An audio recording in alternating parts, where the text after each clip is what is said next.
Hello student, हमारा chapter चल रहा है ह्यूमन रिप्रोडक्शन, जिसमें हम क्लीवेज के बारे में पढ़ा था। हमने मोरूला का फॉर्मेशन देखा था और ब्लास्टूला का फॉर्मेशन देखा था। और आज हम पढ़ेंगे गैस्ट्रुलेशन के बारे में। गैस्ट्रुलेशन यानी कि formation of 3 germ layer. 3 germ layer का जो निर्माण होता है और वो 3 जर्म लेयर ही पूरे एम्ब्रियो का निर्माण करती है। तो ऐसा जो स्ट्रक्चर बनता है, यानी कि जब तीनों जर्म लेयर का निर्माण हो जाता है, उस समय जो हमारा ब्लास्टूला है उसको एक नया नाम दिया जाता है, उसे कहा जाता है गैस्ट्रूला। तो कैसे ये होता है इसके बारे में हम जान लेते हैं। ये हमने ब्लास्टूला का स्ट्रक्चर बनाया है। सबसे बाहर वाली लेयर ट्रोफोब्लास्ट,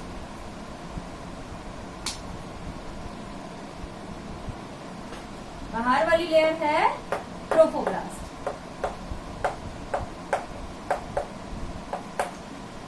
अब ये जो ट्रोफोब्लास्ट लेयर है ये एम्ब्रियो के फॉर्मेशन में पार्टिसिपेट नहीं करती है। ये अंदर ये जो सेल्स का ग्रुप है इसे हम कहते हैं एम्ब्रियोनल नोड। इसे कहते हैं हम एम्ब्रियोनल नोड। ये हमारी कोरियोनिक विलाई है जो कि मदर के टिश्यू के अंदर चली जाती है, यूट्रस के अंदर धस जाती है। और ये वाली सेल, वो सेल ट्रोफोब्लास्ट की वो सेल जो एम्ब्रियोनल नोब के कांटेक्ट में होती है। ये हमारी एम्ब्रियोनल नोब, इसके कांटेक्ट में जो ट्रोफोब्लास्ट सेल है उन्हें हम एक नया नाम देते हैं, उन्हें कहते हैं राउबर्स सेल। तो यहाँ तक का स्ट्रक्चर हमने पढ़ा था। अब क्या होता है नेक्स्ट, ये जो सेल है एम्ब्रियोनल नोब की, ये अरेंज हो जाती है डिस्क की फॉर्म में। यहाँ क्या है, ये बस कोई एक स्पेशल कोई इनका सीक्वेंस नहीं है, बस एक जगह ही एक छोटे से स्पेस के अंदर भरी हुई है सेल। लेकिन अब क्या करती है, ये सेल अपने आप को अरेंज कर लेती है एक डिस्क की फॉर्म में। तो ये क्या बन गई, ये डिस्क बन गई। इससे कहेंगे हम एम्ब्रियोनल डिस्क। और ये जो राउबर्ट सेल हैं, ये क्या होती हैं, ये डिसअपियर हो जाती है, ये डीजेनरेट हो जाती हैं, खत्म हो जाती है। और जो सबसे ऊपर वाली लेयर है वो क्या बन जाती है, हमारी एम्ब्रियोनल डिस्क बन जाती है। यानी कि जो हमारा एम्ब्रियो था, ऊपर वाली जो ट्रोफोब्लास्ट लेयर थी, तो ट्रोफोब्लास्ट लेयर की वो वाली सेल जो एम्ब्रियोनल नोब के कांटेक्ट में थी वो डीजेनरेट हो जाती हैं, यानी नष्ट हो जाती हैं। और जो एम्ब्रियोनल नोब है वो डिस्क की फॉर्म में अरेंज हो जाता है। और जो डिस्क है वो ही कहाँ आ जाती है, सबसे ऊपर आ जाती है। ये स्ट्रक्चर सब ऐसे एज इट इज ही रहता है, एक कोरियोनिक विलाई। तो ये हमारा ये अरेंज हो गई सेल। अब ये जो सेल है इसे हम क्या कह रहे हैं, एम्ब्रियोनल डिस्क कह रहे हैं। अब ये जो एम्ब्रियोनल डिस्क की सेल्स हैं वो एक ट्रांसवर्स डिवीजन के द्वारा डिवाइड होती हैं, अनुप्रस्थ काट के द्वारा डिवाइड होती हैं और 2 अनइक्वल साइज की सेल में डिवाइड होती हैं। यानी जो 2 सेल बन रही है डिवाइड होने से एक डिवीजन होता है, कैसा, अनुप्रस्थ। और 2 सेल बनती हैं एक सेल से, तो एक सेल बड़ी बनती है और दूसरी सेल छोटी बनती है।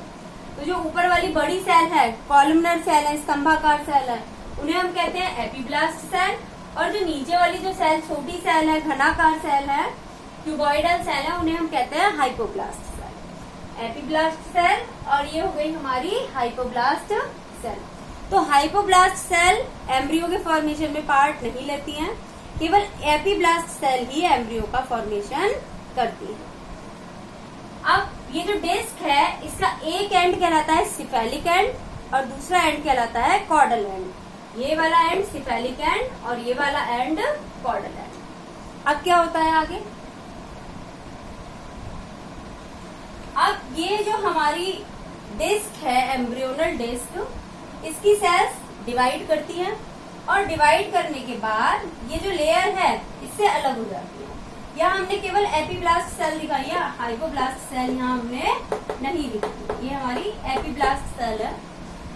अब ये जो एपीब्लास्ट सेल है ये डिवाइड होती हैं और डिवाइड होने के बाद इनका नंबर बढ़ जाता है और इनमें से जो कुछ सेल है वो क्या होती है, इस लेयर से अलग हो जाती हैं और एक नई लेयर बना लेती है। इस प्रोसेस को कहते हैं डीलैमिनेशन ऑफ सेल। एपीब्लास्ट लेयर की सेल्स डिवाइड होती हैं, डिवाइड होने के बाद उस लेयर से सेपरेट हो जाती हैं और एक अलग सर्कुलर स्ट्रक्चर बनाती हैं, गोलाकार संरचना बनाती हैं। तो ये जो लेयर बनी, ये जो सर्कुलर लेयर है, इसे ही हम कहते हैं एंडोडर्म। तो यहाँ हमारी पहली जर्म लेयर बन गई है, और पहली जर्म लेयर कौन सी है? एंडोडर्म। तो ये इम्पोर्टेंट एक फैक्ट है कि जो सबसे पहले जर्म लेयर बनती है वो कौन सी होती है? एंडोडर्म। एपीब्लास्ट सेल की जो एपीब्लास्ट सेल है वो डिवाइड होती है और अलग हो जाती हैं एपीब्लास्ट लेयर से, और एक अलग सर्कुलर स्ट्रक्चर बनाती है जिसे हम कहते हैं एंडोडर्म। अब एंडोडर्म जो लेयर बनी है, इसकी वो सेल जो एपीब्लास्ट सेल के पास है वो बनाती है हमारी एलिमेंट्री कैनाल का निर्माण करेंगी आगे जाके। और जो नीचे वाली लेयर है जो ट्रोफोब्लास्ट लेयर के कांटेक्ट में है वो बनाएगी योक सेल। योक सेल ह्यूमन बींग्स के अंदर बहुत कम योक होता है, तो बहुत छोटी सी संरचना होती है। आगे हम जब एक्स्ट्रा एम्ब्रियोनिक मेम्ब्रेन पढ़ेंगे तो जब उसके बारे में हम पढ़ेंगे। अब इसके बाद क्या होता है कि ये जो हमारी एपीब्लास्ट लेयर है इसमें से कुछ सेल अलग हो जाती हैं और अलग होकर सेलों के गुच्छे बना लेती है। क्या करती हैं? सेलों के गुच्छे बना लेती है। ये हमारी कौन सी लेयर बन गई थी? एंडोडर्म। एंडोडर्म। अब ये कुछ सेल अलग हुई और इन सेल से क्या बना लिए? सेलों के गुच्छे बना लिए। और ये क्या है? हमारी मीजोडर्म। ये सेल क्या बनाएंगी?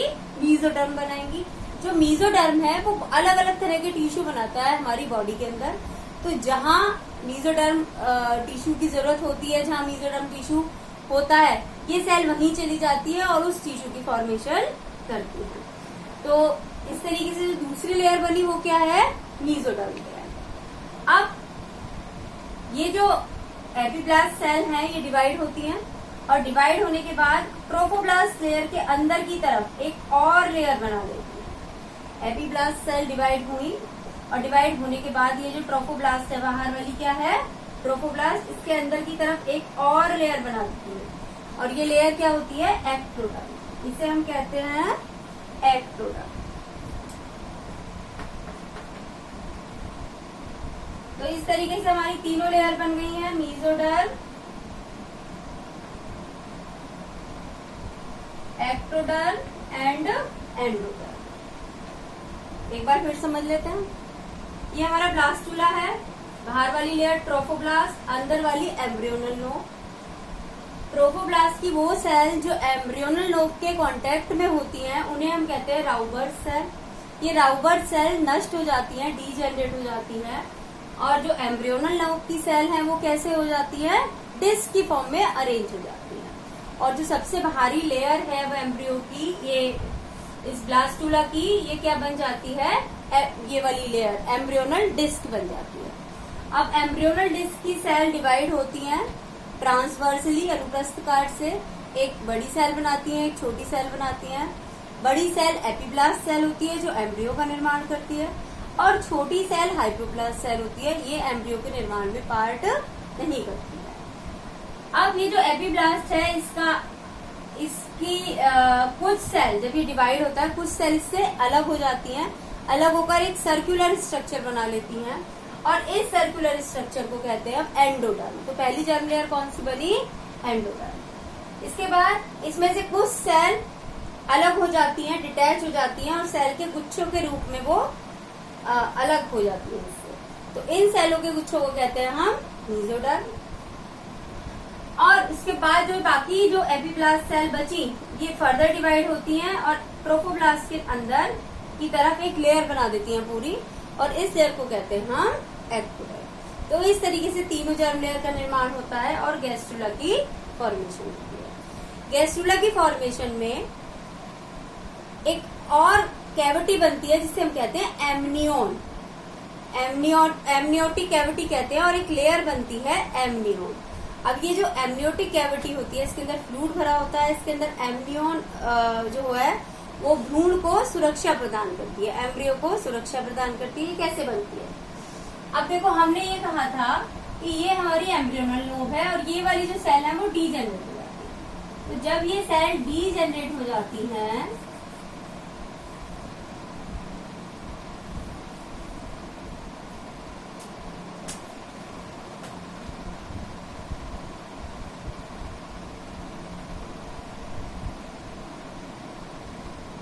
तो यहाँ पे क्या बना, एक गैप बन गया। यहाँ क्या बना, एक गैप बन गया। अब ये गैप क्या बना, एक कैविटी बन गई। ये क्या बन गया, कैविटी बन गई। इसके ऊपर क्या बन गई, एक कैविटी बन गई। अब जैसे जैसे एम्ब्रियो की फॉर्मेशन होगी, ये जो एम्ब्रियो है वो कहाँ होगा, इस कैविटी के अंदर होगा। इस कैविटी के अंदर फ्लूइड भरा रहता है जो कि एम्ब्रियो को प्रोटेक्शन प्रोवाइड करता है। इस फ्लूइड को कहते हैं एमनियोटिक फ्लूइड, और इस जो लेयर है इसे हम कहते हैं एमनियोन। ये भी एक्स्ट्रा एम्ब्रियोनिक लेयर होती है जिसके बारे में हम आगे पढ़ेंगे। इसके अलावा ये जब हमारी डिस्क की फॉर्मेशन हो जाती है, एम्ब्रियोनल डिस्क की फॉर्मेशन हो जाती है, तो ये जो डिस्क की सेल है वो क्या, ये यहाँ देख लेते हैं। ये जो एपिब्लास्ट सेल है ये क्या होती है, थोड़ी सी बीच में से अंदर की तरफ धंस जाती है। क्या होता है, बीच में से अंदर की तरफ धंस जाती है और यहाँ एक नोक जैसी स्ट्रक्चर बन जाती है। क्या बन जाती है, नोक जैसी स्ट्रक्चर। इस नोक जैसी स्ट्रक्चर को हम कहते हैं प्रिमिटिव स्ट्रीक। इसे कहते हैं हम प्रिमिटिव स्ट्रीक। तो ये प्रिमिटिव स्ट्रीक की जो फॉर्मेशन होती है वो गैस्ट्रुला के बनने की क्रिया का प्रारंभ है। यानी कि इससे पता चलता है प्रिमिटिव स्ट्रीक बन गई तो यानी कि गैस्ट्रुलेशन की प्रोसेस प्रारंभ हो गई। अब ये जो प्रिमिटिव स्ट्रीक है, इसी की वजह से जो मनुष्य हैं उनके अंदर क्या पाई जाती है, बाइलेटरल सिमेट्री पाई जाती है। यानी कि ये जो पार्ट है दो इक्वल भागों में डिवाइड हो जाता है। और बाइलेटरल यानी कि द्विपार्श्व सममिति, दोनों तरफ के जो हिस्से होते हैं वो एक दूसरे के बराबर होते हैं। तो ये जो प्रिमिटिव स्ट्रीक है बाइलेटरल सिमेट्री को सुनिश्चित करती है।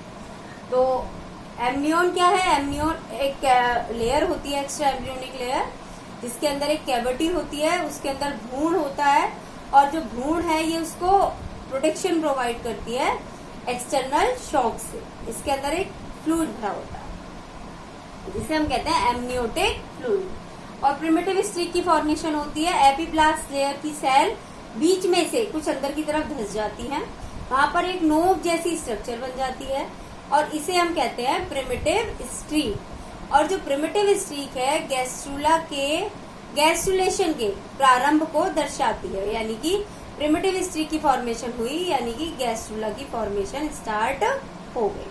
तो इस तरीके से ये हमारा प्रोसेस कंप्लीट होता है। तो आपको गैस्ट्रुलेशन क्लियर हो गया होगा। कहीं कोई डाउट है तो आप कमेंट बॉक्स में डाल सकते हैं और वीडियो को देखिए, शेयर कीजिए, लाइक कीजिए और चैनल को subscribe. Thank you. Have a nice day.